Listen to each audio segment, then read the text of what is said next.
litisconsórcio que a gente viu na semana passada é tipo o abecedário, sabe? Está para a língua portuguesa como o litisconsórcio com a sua vida dentro do direito. Intervenção de terceiro é algo que é cobrado em tudo que vocês vão ver na vida, em todos os concursos que fizerem, OAB. Então, realmente, é um assunto bastante importante. Então, olha aqui. Estamos tratando de intervenções. Intervenções de terceiro. Começa ali mais ou menos pelo 125, 126 do CPC. Vem logo depois do litisconsórcio. Intervenções de terceiro vem logo depois de litisconsórcio. Vou falar o dispositivo aqui certinho. E aí, como eu estou falando para vocês, gente, realmente, esses são assuntos que vocês vão ver demais, sempre, daqui para frente, nas outras disciplinas. Começa no 119. Começa no 119. Aqui, nós vamos tratar dessas intervenções, exceto, porque isso você vai ver em direito empresarial, direito do consumidor, exceto incidente de desconsideração da personalidade jurídica. Isso a gente não vai ver. Isso vocês vão ver em outras disciplinas. Então não precisa se preocupar com a prova e tal.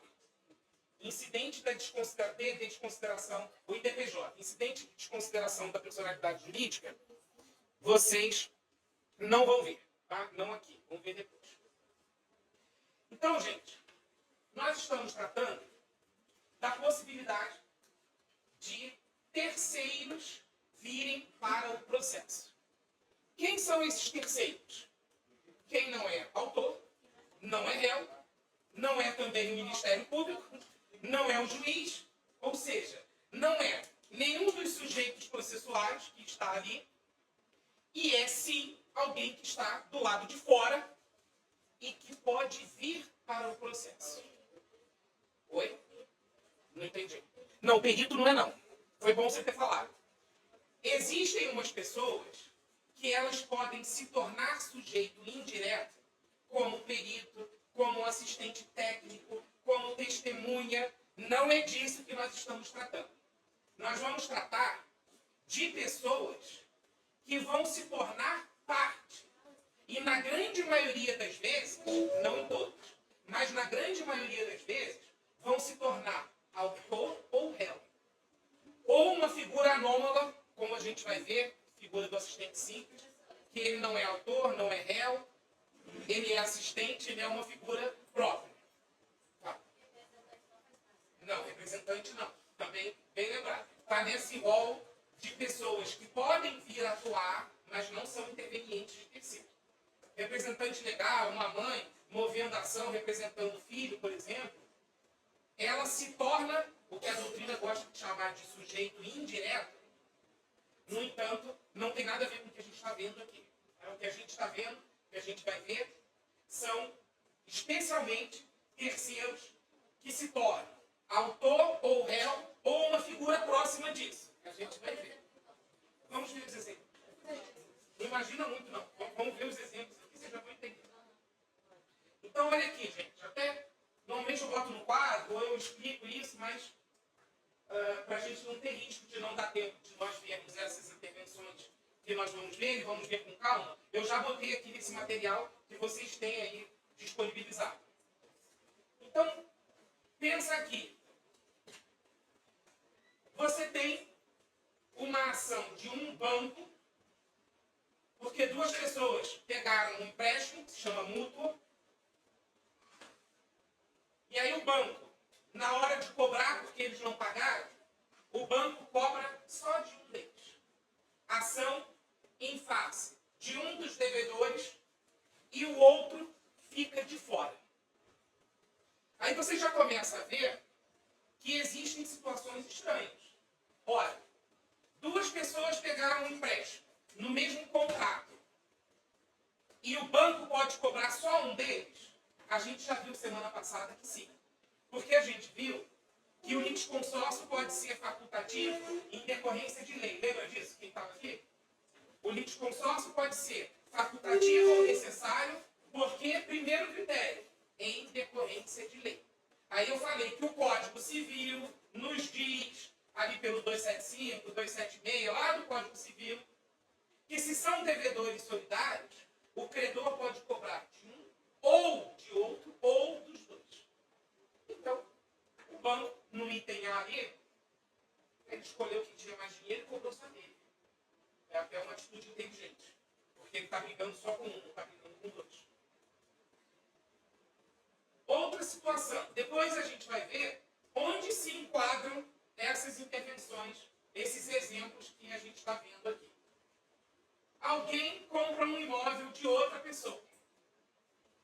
E aparece uma terceira pessoa do nada dizendo: o Birajara, você comprou um imóvel da Sara, é Sara, né? Você comprou um imóvel da Sara, só que esse imóvel é meu.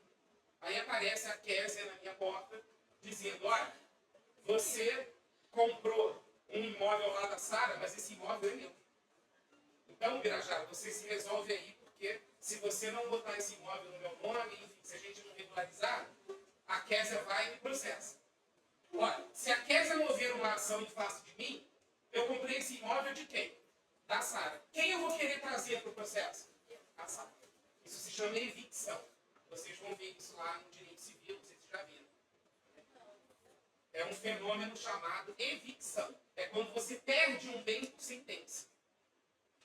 Então, para evitar isso, se a Kézia vem em cima de mim, eu vou trazer quem me vendeu a coisa para o processo.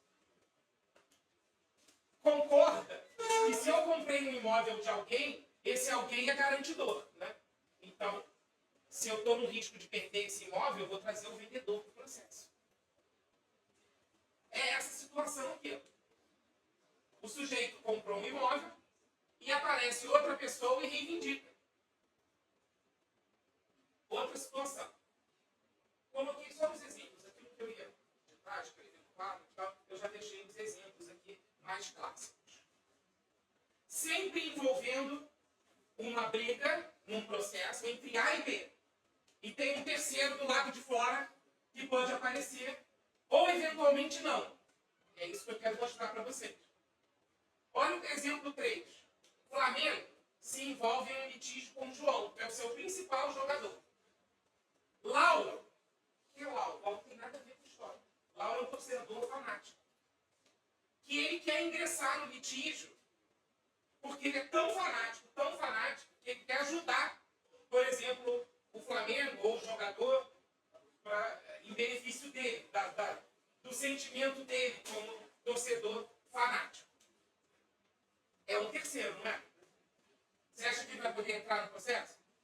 Não, não vai. Já pode escrever aí se quiser. Esse é um exemplo em que a lei não autoriza a intervenção de terceiro. Interesses meramente morais, emotivos, meramente econômicos, amorosos, não me permite que eu entre no processo. Então, por exemplo, o namorado ou a namorada de alguém está num litígio com uma outra pessoa. Aí diz assim: meu amorzinho, se eu ganhar esse processo, nós vamos fazer uma viagem pelo mundo. Olha, o namorado ou a namorada já está lá pulando de alegria. Você tem que ganhar esse processo, de qualquer maneira. Mas isso não significa que ele possa entrar no processo. Aliás, eu acho que eu até botei um exemplo parecido com esse aqui. Olha lá, botei até esse exemplo aqui. Ó, Laura acabou de conhecer Francisco. Francisco move indenização. E prometeu que, caso fosse vitorioso, eles fariam uma grande viagem. Outro exemplo de que não é por isso que ele vai poder entrar no processo. Bem,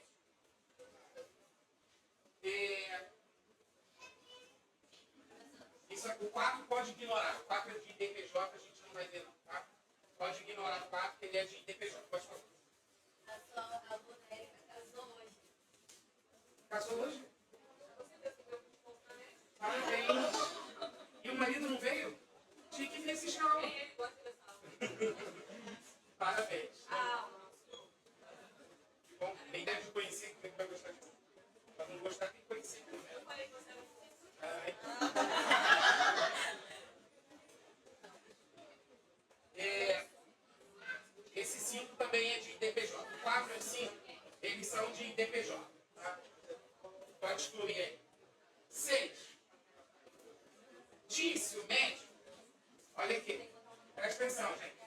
Disse o médico, fez seguro, para em caso de erro médico, a seguradora arque com a indenização. Então, olha a questão. Você é um médico, você é um advogado, você é um profissional liberal. Obrigado. E aí, você é uma pessoa precavida, o que você faz? Se eu causar um erro a alguém, eu já tenho uma seguradora para indenizar esse alguém. Já tem um terceiro na história, concorda? Se eu errei com o meu cliente me processa, mas quem eu posso trazer para o processo?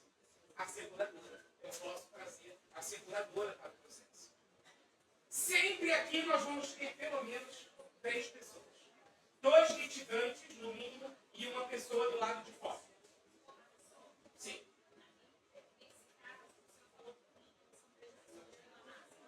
Não, não tem mais. O litígio pode ser muitas pessoas. Inclusive, por exemplo, um evento como o Rock in Rio, eles têm várias seguradoras. Talvez dezenas. Impossível ter uma só para arcar. Imagina se explode um negócio daquele ali. Milhares de pessoas, devem ser centenas de milhares. Tem várias seguradoras, sei lá, 10, 15, 20, 50. Poderia trazer todo mundo. Pois bem, olha aqui, ó. A OAB, ó, tudo aqui vai ter um terceiro no meio. Só lembrando, esse é o mesmo material que você tem aí. Risque aí, 4 e 5, ignore. É sobre IDPJ que não cabe. 3 não pode ter intervenção, porque é um interesse meramente emotivo, moral, sei lá, sentimental. No 1 e no 2, sim. Sim.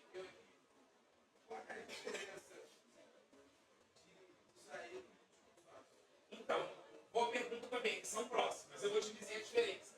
Na grande maioria das vezes, o litisconsórcio já existe desde o início do processo.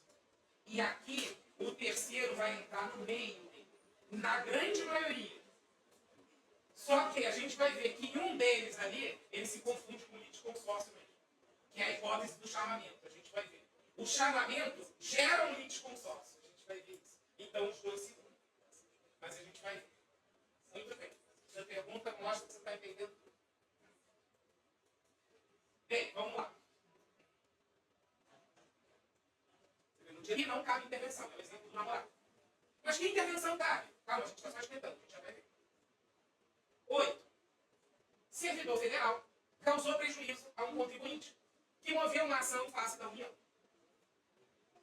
Aí a gente vai ver que existe uma hipótese que é o seguinte. Se o contribuinte processa a União vai querer trazer quem para o processo? O servidor. Como um policial estabanado, ou cometa um erro grave e atire alguém, ou faça alguma coisa errada e tal, aí vão lá e processam o Estado. O Estado traz quem para o processo? O servidor. O policial, o servidor. Então, gente, a única coisa que a gente vai ver aqui, que é o que você precisa saber para a vida de intervenção, é o seguinte. Para essas hipóteses e hipóteses semelhantes, qual modalidade de intervenção cabe? Você, como advogado, você requeriria o quê? Olha só, vocês continuam conversando. Não dá, gente. Olha aqui. A gente tem várias intervenções. Qual que nós estamos vendo? Que é a matéria nossa. Amicus curiae, chamamento, denunciação da lide e assistência. Todos os outros não são matéria nossa. Então, só 4. Assistência, denunciação, chamamento e amicus curiae. Todas as outras vocês vão ver depois. Tá? Assistência, os 3 primeiros e o amicus curiae, que é amigo da corte. Os 3 primeiros e o amicus curiae. Oi? Eu não botei no campus, mas o Fernando disponibilizou para vocês aí no grupo.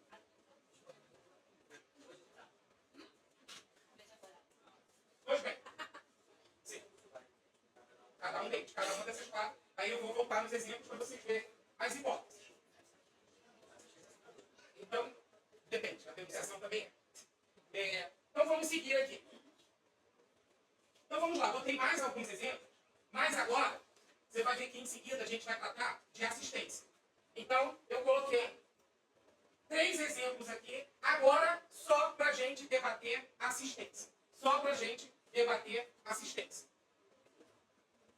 Então, lembre-se, gente. Tudo do que nós estamos tratando aqui, tudo que a gente está vendo aqui, é simplesmente o seguinte. Existe um processo entre autor e réu. E existe alguém que está do lado de fora e que vai vir para o processo para se tornar parte também. É essa a nossa questão aqui. Então, vamos lá. Nessas 3 situações que eu coloquei aqui, vai poder ocorrer algo chamado assistência. Ou seja, algum terceiro vai poder entrar no processo alheio para ajudar uma das partes.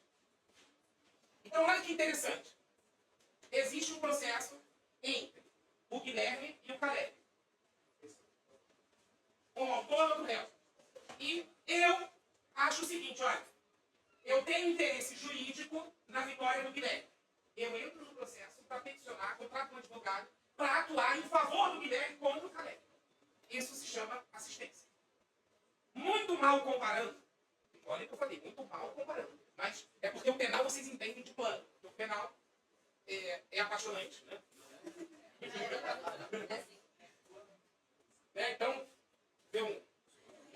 o direito é muito mais direito no penal. As coisas parecem mais sérias e tal.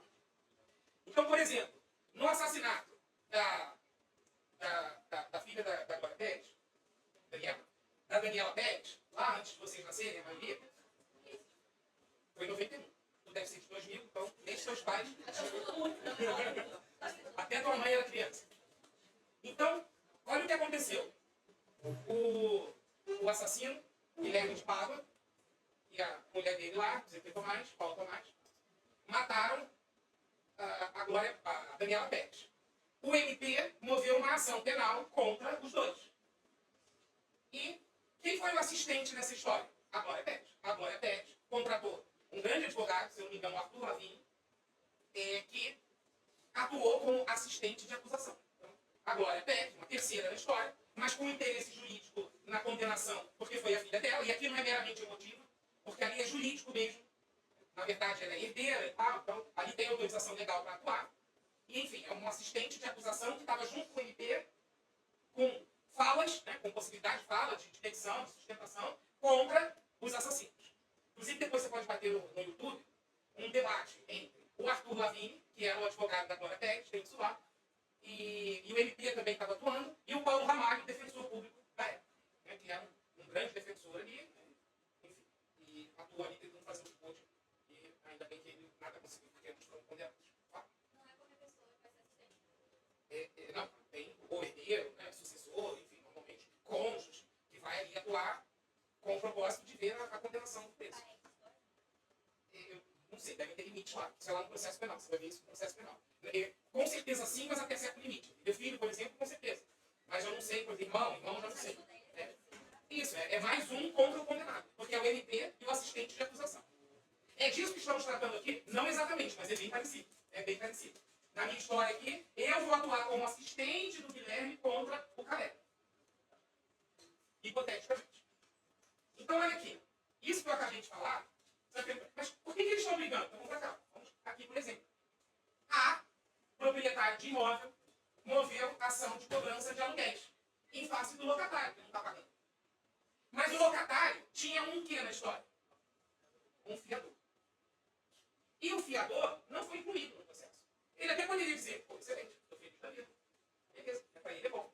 Mas, se o locatário perde, depois, isso pode sobrar de alguma maneira para o fiador. Então, o que eu quero mostrar para vocês? O fiador tem interesse jurídico em entrar no processo voluntariamente para ajudar ao locatário. Por quê? Para fazer sentido a história, eu botei aqui que o débito estava o quê? Prescrito. E o locatário contratou um advogado ruim, que não está alegando isso, que não viu e tal. Então, o que o fiador quer? O fiador está querendo ajudar ao locatário para ajudar ele mesmo. Porque se esse débito for extinto, nunca mais ninguém vai perturbar o fiador. Então, isso é possível. Esse é um exemplo de assistente. Eu quero que você perceba aqui também que, aqui, ó, no exemplo 1, quantos contratos você tem? Quem já assinou locação aqui, o fiador assina junto, no mesmo contrato, não é? Então, quantos contratos você tem aqui? Só um. Eu só tenho um contrato. Quando eu vou assinar uma locação, o locatário assina junto com o fiador. É um contrato só que tem aqui. Isso vai fazer diferença já já. Hoje não.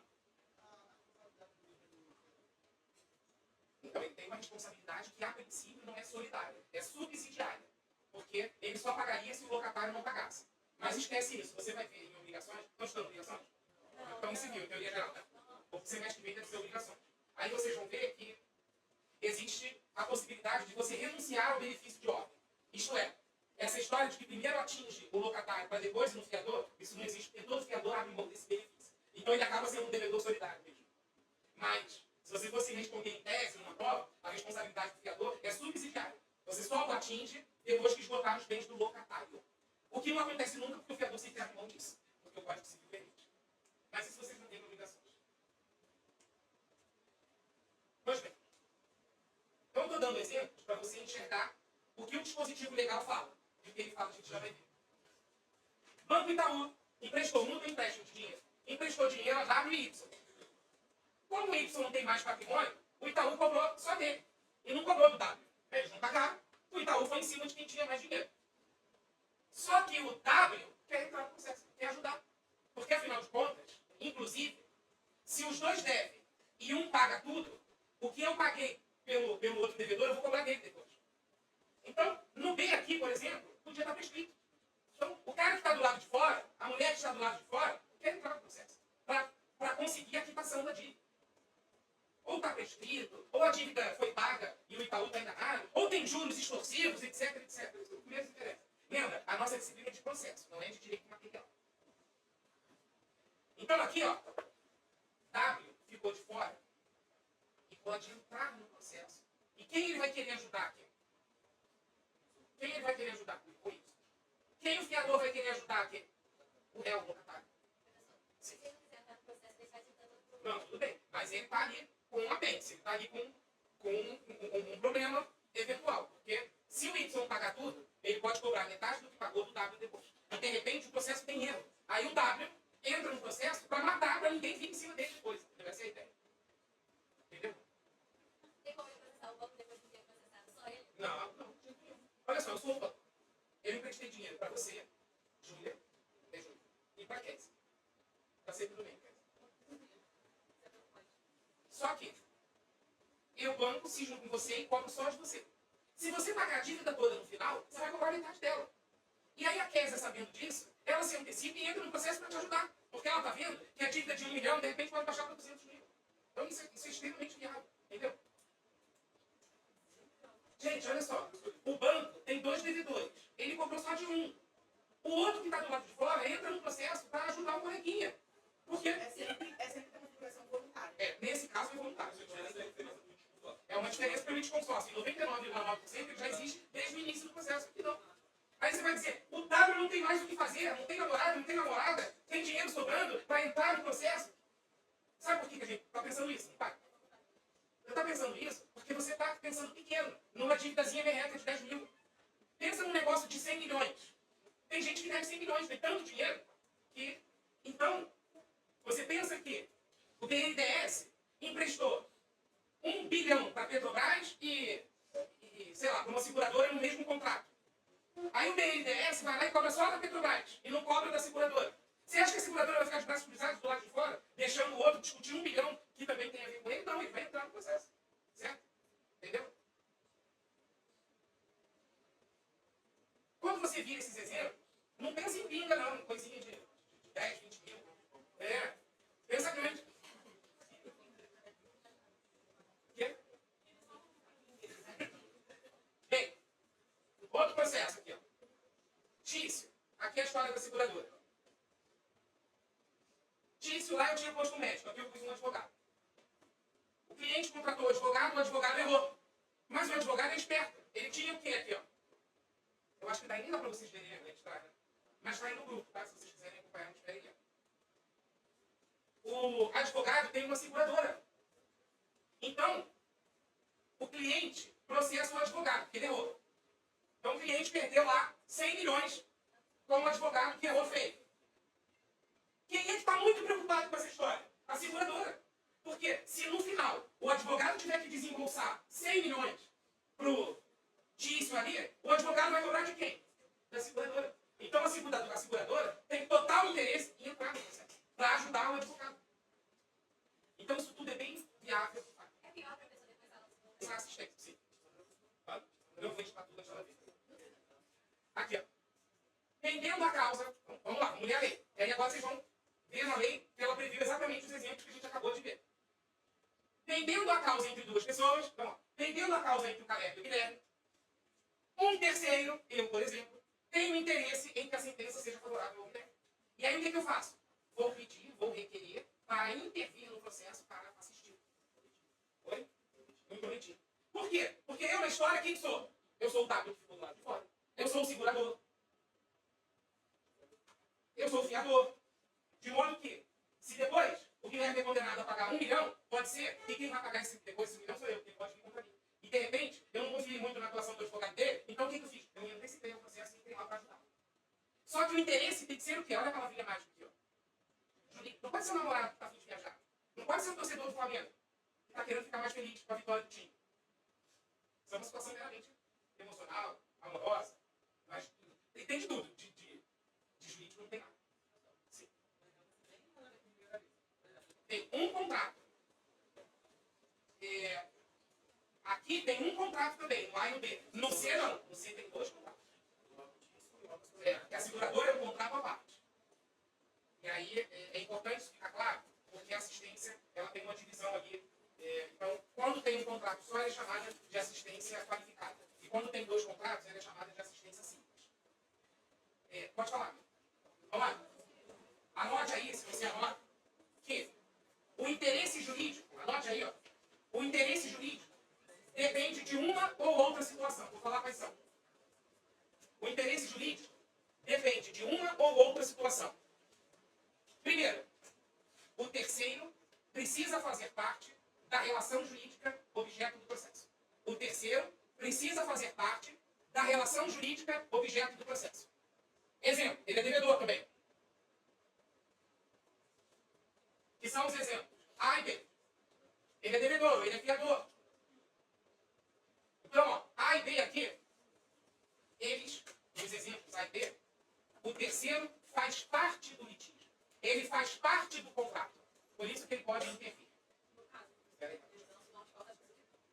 No C, eu falei um ou outro. Uma primeiro eu já falei. Segundo, ou faz parte do litígio, ou o terceiro tem uma relação jurídica conexa com a relação jurídica objeto do processo. Ou o terceiro tem uma relação jurídica conexa com a relação jurídica objeto do processo. Que é o exemplo da Glória Pérez, mas lá é no final, mas dá um exemplo melhor, que é o da seguradora aqui, ó, do item C aqui desse slide. Conexa com a relação jurídica objeto do processo. Então, gente, vocês vão ver, presta atenção nisso, que esses mesmos exemplos vão surgir depois, em outra intervenção. Mas por quê? Porque um caso pode dar ensejo a uma ou outra intervenção, dependendo do que a gente já vai ver. Você já viu que o assistente entra no processo porque ele é convidado, ele é citado, ou ele quer entrar? Ele quer entrar, registre isso. O assistente quer entrar. É uma intervenção voluntária. Ele pede para entrar. Então, ó, ele pede. A assistência será admitida. O que ele está querendo dizer? O terceiro pediu para entrar. Porque ele é uma seguradora que quer lá acompanhar, porque ele é um devedor que não quer correr o risco depois de ter que pagar metade, etc, etc. Não, você até vê aqui, eu vou falar isso agora. Não havendo impugnação. Essa impugnação aqui é da outra parte. A parte pode impugnar dizendo, não cabe assistência. Enfim, a parte vai ter direito de se manifestar e o juiz vai decidir. Mas o juiz não tem discricionariedade. Essa é uma coisa importante, gente. Eles acham que tem. Mas o juiz não tem discricionariedade em 99% das vezes. O juiz decide segundo as fontes de direito. Então o juiz não pode, por exemplo, numa negativação indevida, dar 100 mil de dano moral, porque ele está afim. Não, ele tem que seguir a jurisprudência. Peraí que elas vão primeiro. Lembra aqui, ó? Simples qualificado. Eu deixei os artigos só para vocês saberem, mas não vou cobrar qual é qual. Só tem que saber mesmo o cabimento. Isso vocês não vão cobrar nunca mais disso. Cabimento é quando cabe a assistência. Tudo que eu estou explicando aqui. Ou seja, cabimento, saiba. Classificação, isso aí vai entrar por osmose, vocês vão aprendendo ao longo dos próximos 4 anos. Então vamos lá.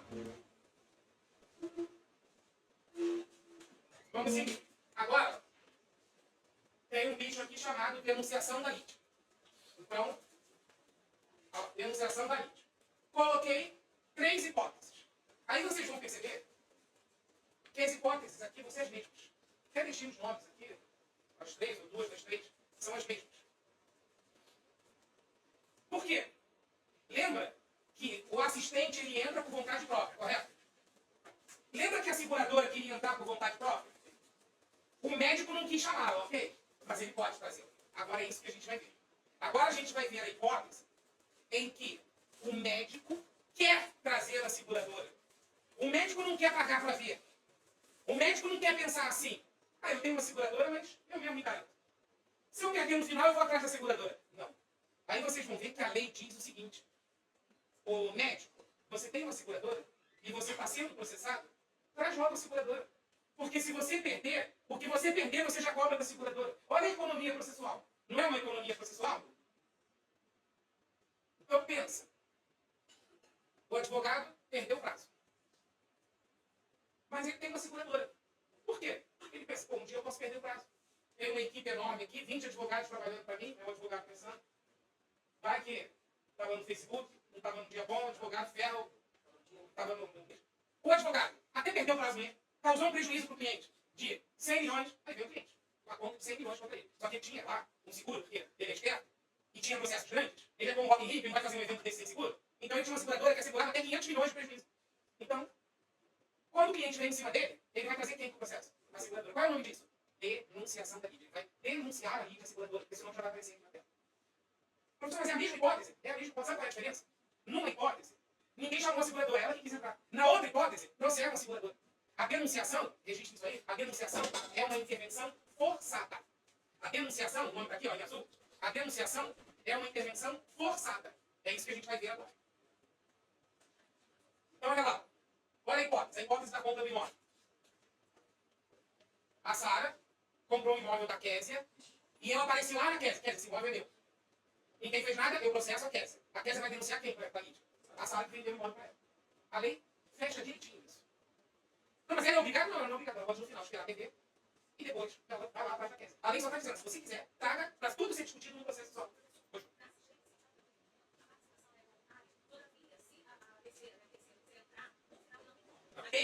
É a história do advogado. O que tem no meio? O advogado traz a seguradora. Primeiro exemplo. O comprador traz para o processo o vendedor. Segundo exemplo. O segurado traz a seguradora. Sim. Está dentro. Letra C. Letra C eu botei para você escrever aqui do lado. Aqui não vai caber denunciação. Pelas razões que eu vou explicar. Aqui não cabe. Eu botei para dizer para vocês que não cabe. E é a confusão que se faz muito. Menininho se estabacou lá no brinquedo da escola. Isso é direito do consumidor? É direito do consumidor. Estava na escola, se matriculou, paga a mensalidade, é direito do consumidor. Se estabacou no brinquedo, não é nem culpa da escola.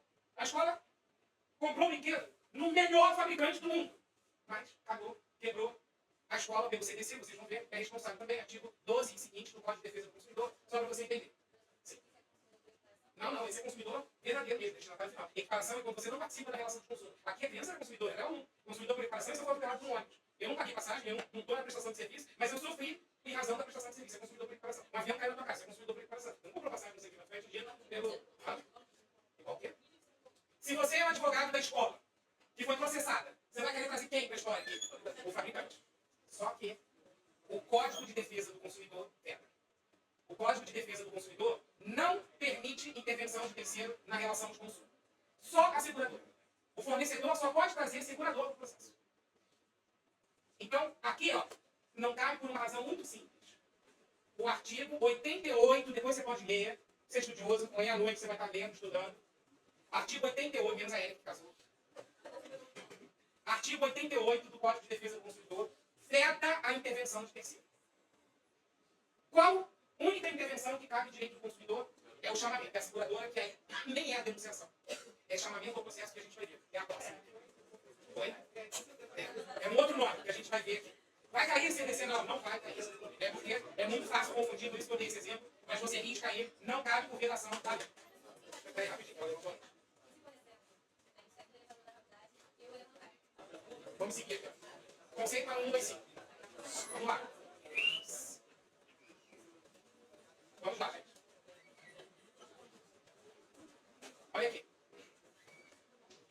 para a denunciação. Eu posso trazer ao processo, por meio de denunciação, quem? Aqui, ó. Alienante imediato. Que exemplo é esse? Da venda do imóvel.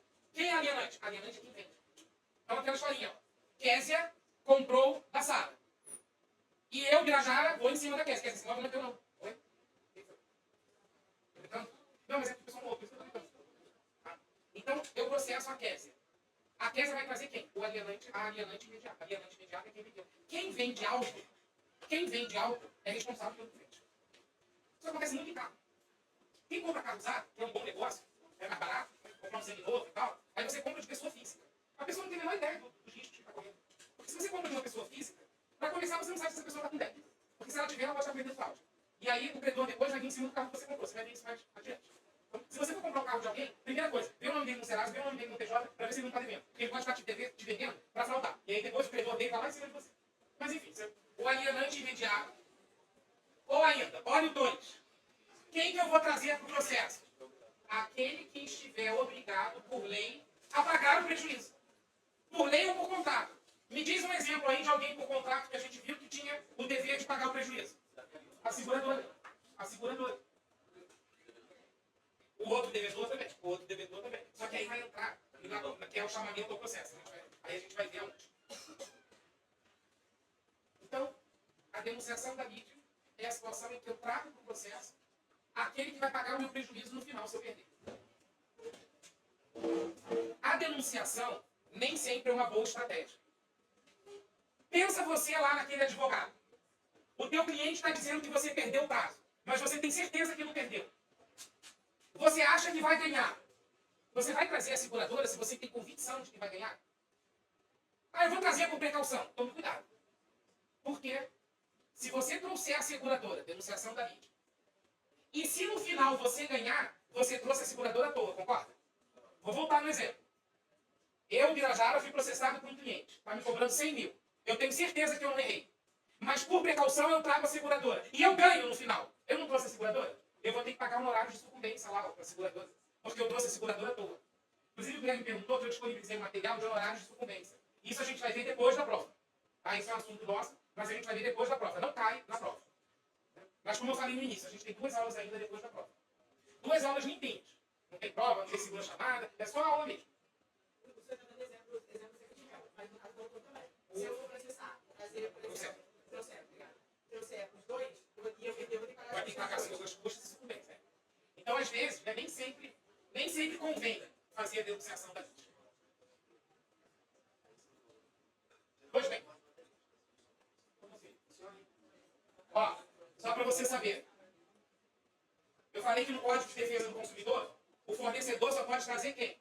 A seguradora. Olha aqui, ó. Contrato de quem que está aqui, ó? Seguro. Olha aqui, anote isso aí, registre na sua mente. Para você não confundir. Não. Olha só, eu falei para vocês que normalmente quando é seguradora, a intervenção se chama o quê? Denunciação da lide. Mas na relação de consumo, não. Na relação de consumo, depois você pode olhar o 101, se você quiser. O nome é chamamento ao processo. É por isso que 5, 6% passam só na OAB. Porque o direito é altamente complexo, porque tem essas pegadinhas o tempo todo. O Birajara, quando é seguradora, é denunciação da lide. Exceto quando for hipótese de quê? Relação de consumo. Porque quando for relação de consumo, o nome muda. É chamamento ao processo. É o que a gente vai ver agora. Última intervenção que a gente vai ver. O outro de âmbito de vocês vão ver também. Depois não precisa se preocupar com a vida da coach. Última. A última é a bem simples. São as outras hipóteses do chamamento ao processo. O chamamento é até bem simples mesmo. Olha aqui o que está no 130. Ao processo. O texto do outro, Denunciação. fala texto as partes. Aí está só o réu. É que é só o réu. Entendeu? Lá é autor ou réu. Não, tem todas as diferenças. Aqui é outra hipótese de cabimento. Lá poderia autor ou réu. Aqui é só o réu. Pode chamar. Mas por quê? Você vai entender agora. O chamamento, gente, é muito simples. É ação de cobrança e ou o problema envolve devedores solidários ou envolve fiador. Então, bem simples. É a história do Itaú. O Itaú fez o contrato com A e B, prestou 100 mil para A e B. E ele só cobrando lá. O que o A pode fazer? Chamar o B para o processo. Guilherme e Caleb assinaram um contrato com o Itaú. O Itaú vai em cima só do Guilherme como réu. O que o Guilherme faz? Chamamento ao processo para o Caleb. Um réu chama o outro réu, exatamente. Um réu chama o outro réu. Não, e a denunciação não era de devedor solidário. Lembra aqui, ó. A denunciação era a história do alienante ou da seguradora, lembra? Segurador não é devedor solidário. Alienante não é devedor solidário. O legislador criou uma intervenção só para devedor solidário e para fiador. Acho que é interessante definir devedor solidário. Devedor solidário é aquele que, por contrato, devedor solidário é aquele que, por contrato ou por lei, também é obrigado a pagar algo. O fiador é outra coisa. Falando só do devedor. Devedores solidários são aqueles que, por lei ou por contrato, respondem por determinada dívida. No caso, a lei é. Mas também eu sei que é solidário, mas está escrito no contrato. Vocês são devedores solidários entre si. Por lei ou por contrato, estão obrigados ao pagamento do débito. Isso é devedor solidário. Está ali no 275, 276 do Código Civil. Fiança é diferente. Fiança. Fiador é aquele que, por contrato, não tem fiança por lei. Fiador é aquele que, por contrato, se obriga a pagar algo se o devedor principal não o fizer. O fiador é alguém que, por contrato, se obriga a pagar algo se o devedor principal, o devedor originário, não pagar. É a história da locação. Ou pode ser uma empresa. Não tem contrato de fiança, não tem calção, não tem fiança. Então, eu vou alugar um imóvel, eu não tenho fiador. Eu chamo o banco para ser. O banco vai me cobrar por isso, claro. Mas ele me cobra lá 3, 4, 5 ou 10. E se eu deixar de pagar, ele vai pagar no meu lugar. Ou seja, o banco vira o meu fiador. Então, a fiança é uma espécie de calção. O fiador se responsabiliza pelo pagamento caso o devedor originário não pague. Agora, a pergunta que fica é, por que alguém é fiador do outro gratuitamente? Mas acontece, não acontece? De repente tem alguém aí que é fiador. De alguém. De outro. Sabe, por que você seria fiador de alguém?